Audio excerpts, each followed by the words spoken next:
We're so different from the rest of Canada, not only from the language, but the values, the principle, the type of society we want. We're not the same people, we don't want the same thing. It's a different culture. The student movement, it's not a monolithic block. We have diverse opinions. In my opinion, Quebec has to separate from the rest of Canada. It's important that Quebec has a voice in the globalization context. Now, it's the Canada's voice, and Canada's voice is military spending, they invest in prisons, they cut in culture, they cut in... I don't relate to this at all.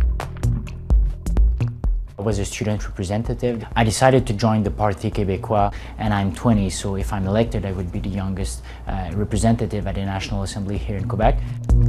The main focus of the Parti Québécois is to make of Quebec a country. Quebec is a French-speaking community of 8 million people in a 350 million ocean of English-speaking people. The English culture is really powerful and puts a lot of pressure on us.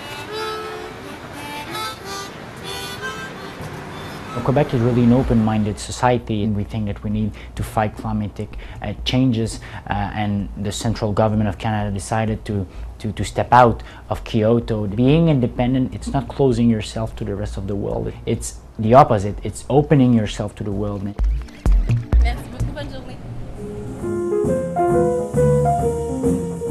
Since the beginning of February, there's been a student strike in Quebec. It was called the Printemps Érable, which could be translated to Maple Spring, and is a kind of a wink to the Arab Spring, actually.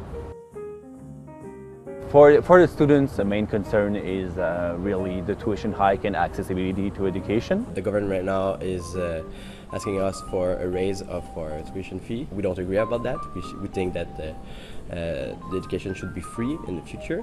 We don't have any position on supporting any political party. For young people and what they think about the Parti Québécois, I think a lot of people see them as a way to cancel the tuition hike, but some think that actually the Parti Québécois is just a lesser evil version of the Liberals, which are in power right now.